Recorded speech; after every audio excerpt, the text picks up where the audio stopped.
Gracias, Ana. Vengo con el móvil porque quiero contaros alguna cosa. Antes de comenzar, me gustaría dar las gracias necesito las gafas, madre mía, al foro, a Udite Gómez, a Ana, que lo preside, y a Simón, que fue quien me llamó para que realizara el pregón. Dudé porque no me sentía preparada, pero acepté gustosa cuando me di cuenta de que no se trataba de hacer nada especial, sino de dejar que Dios hablase. Eso fue para mí motivo de inspiración y llevé a la oración en muchas ocasiones este pregón, para darle forma y poder plasmar con sencillez lo que la Navidad significa.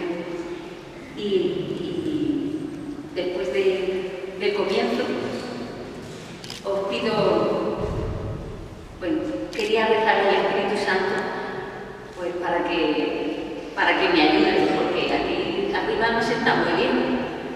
Os animo a que recéis conmigo. Oh Espíritu Santo, amor del Padre y del Hijo, inspírame siempre en lo que debo pensar, lo que debo decir, cómo debo decirlo, lo que debo callar, cómo debo actuar, lo que debo hacer para gloria de Dios, bien de las almas y mi propia santificación. Espíritu Santo, dame agudeza para entender, capacidad para retener, método y facultad para aprender, sutileza para interpretar, gracia y eficacia para hablar. Dame acierto al empezar, dirección al progresar y perfección al acabar. Amén.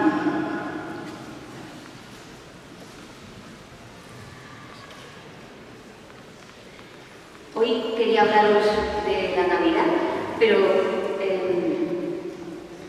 esto es como una película que comienza con el final y se desarrolla para llegar al principio. Benedicto XVI nos dice, no se comienza a ser cristiano por una decisión ética o una gran idea, sino por el encuentro con un acontecimiento, con una persona que da un nuevo horizonte a la vida y con ello una orientación decisiva. Pues bien, nuestra experiencia de Dios nos viene con el resucitado. Estamos al final de la película. A nosotros nos ha llegado la buena noticia. La buena noticia de que Dios nos quiere. La buena noticia de que Jesús resucita. De que después de la resurrección, esos amigos de Dios, los amigos de Jesús, los apóstoles, llenos de miedo, porque no entendieron al crucificado, excepto la Santísima Virgen, Juan, María de Salomé y la de Cleofás, todo el mundo huyó. Esos que tenían tanto miedo, una vez que Jesús resucita, comienzan a entender, pero necesitan que Jesús coma con ellos, que Jesús les hable. Tomás necesita meter sus dedos en el agujero de los clavos y necesita meter su mano en el costado. Los de Emaús necesitan que Jesús les aliente y lo reconocen al partir el pan. Pedro necesita que Jesús le perdone y luego dirá en los Hechos de los Apóstoles: no tengo plata ni oro, pero te doy lo que tengo. En nombre de Jesús, el Nazareno, levántate y anda. Pablo lo conoce en el camino de Damasco.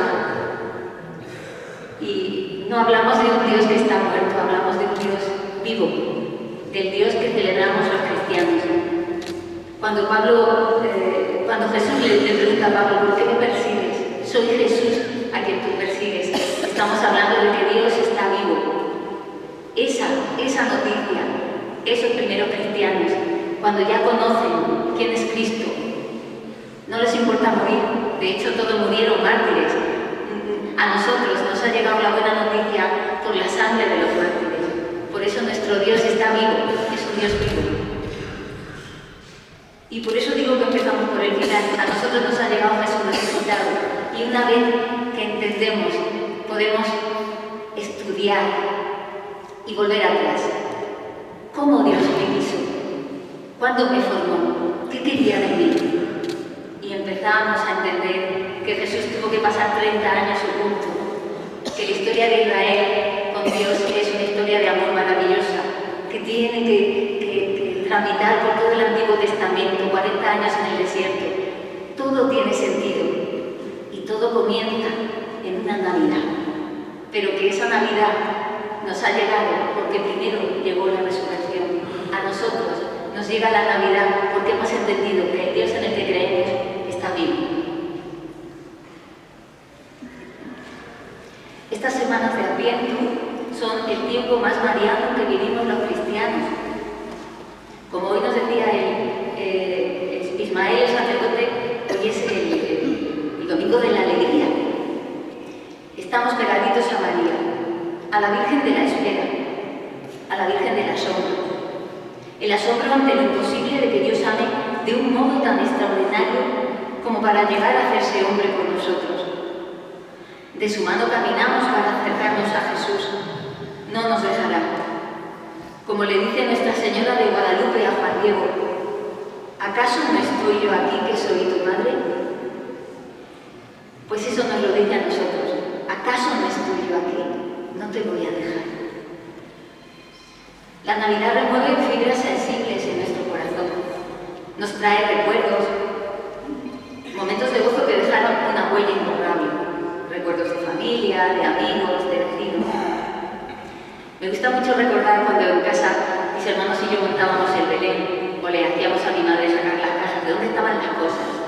Cuando con mis tías y mis primas nos poníamos a preparar los dulces de Navidad y nos íbamos camino del horno con las llantas llenas de dulces, de cordiales, de tortas de Pascua, de suspiro, y ese olor a circo y a brasero. Bien, esos recuerdos están y han sido maravillosos.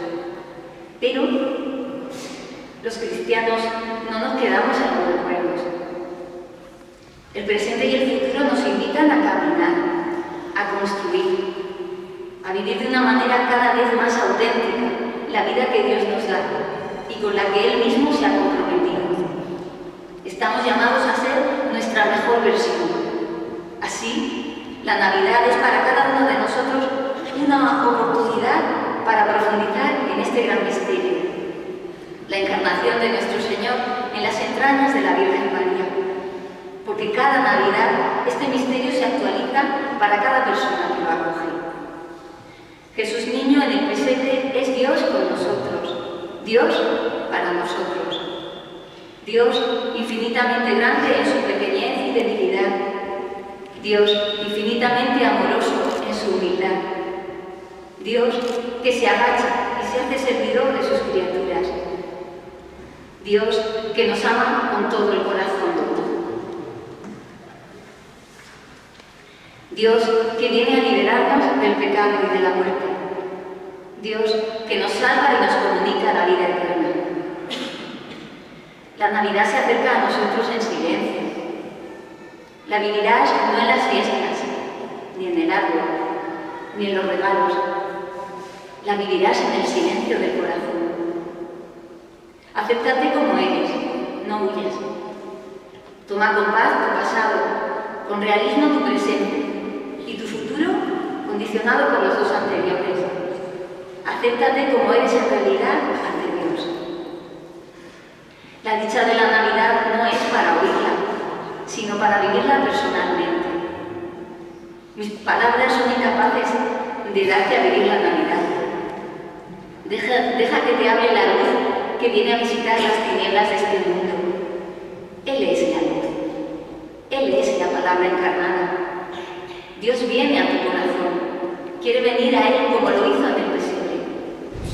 Si vivimos esa noche la experiencia íntima de la Navidad, nos será más fácil encontrar a Cristo en la Iglesia, en la Eucaristía, en nuestros hermanos, en la creación, sobre todo en el pobre pesebre de nuestro corazón. Nos dice San Juan, el Verbo se hizo carne y habitó entre nosotros.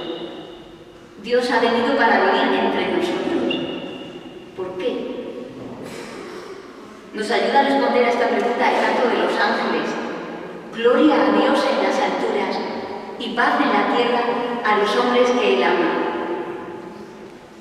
San Ireneo contesta que la gloria de Dios se manifiesta en la salvación del hombre. Dios se gloria de que el hombre se salve. El amor es la única razón de la encarnación de Cristo. Nos cuenta Bombal Casal: Dios no es en primer lugar potencia absoluta, sino amor absoluto, cuya soberanía no se manifiesta en tener para sí mismo todo lo que le pertenece, sino en abandonarlo. El Dios que contemplamos en el pesebre es Dios amor. El único modo de glorificar a Dios y de construir la paz en el mundo consiste en la humilde y confiada acogida del regalo de Navidad, el amor. No nos toca hacer, nos toca acoger. No tenemos que hacer grandes cosas, tenemos que aceptar. José Luis Martín Descalzo nos habla de la Basílica de la Natividad en Belén. Para entrar en ella hay que agacharse. Hay una puertecita de aproximadamente 1,20 metros. Él descubría en su interior una razón. A Dios solo se puede llegar de dos maneras: o siendo un niño o agachándose mucho. No empinándose, sino inclinándose. No estirándose, sino empequeñeciéndose. No subiéndose a las escaleras de la ciencia, del poder y de la grandeza, sino retornando a los primeros años de nuestra vida. Si Dios pudo acercarse al hombre por el camino de hacerse pequeño, podremos acercarnos a Dios por otro sendero que no sea el de la humildad. Nuestro Dios está loco y enamorado de nosotros. Solo pudimos entenderlo después de la resurrección, cuando el Espíritu Santo nos lo explicó todo. Y esa locura de amor comienza en las entrañas purísimas de la Virgen de Nazaret y llega a nosotros en el pesebre, acompañados por el atento San José, el buey y la mula. En Isaías, capítulo 1, leemos: conoce el buey al propietario y el asno el pesebre del amo, pero Israel no conoce y mi pueblo no comprende. El niño envuelto en pañales les ha abierto los ojos. Ahora sí reconocen la voz del amo, la voz de su Señor. Termino con estas palabras del Papa Benedicto XVI. Esta nueva familia de Dios comienza en el momento en el que María envuelve en pañales al primogénito y lo acuesta en el pesebre. Pidámosle: Señor Jesús, tú que has querido nacer como el primero de muchos hermanos, danos la verdadera fraternidad. Ayúdanos a reconocer tu rostro en el otro que me necesita, en los que sufren o están desamparados, en todos los hombres, y a vivir junto a ti como hermanos, para convertirnos en una familia, tu familia. Quiero contar un cuento. Aparece como un cuento, pero no lo es. En 1994, dos americanos respondieron a una invitación del Departamento de Educación USA para enseñar moral y ética en las escuelas públicas.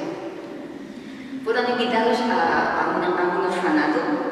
Alrededor de unos 100 niños que habían sido abandonados estaban allí.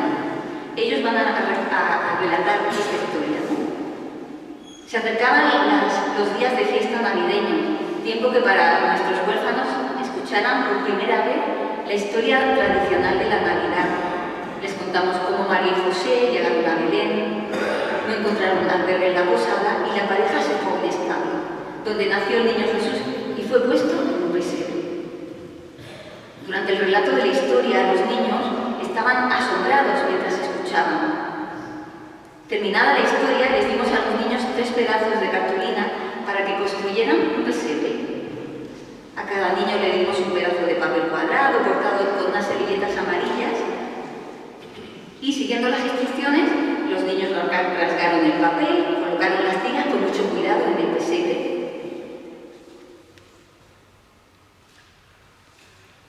Los huérfanos estaban ocupados montando sus pesebres mientras yo caminaba entre ellos para ver si necesitaban ayuda.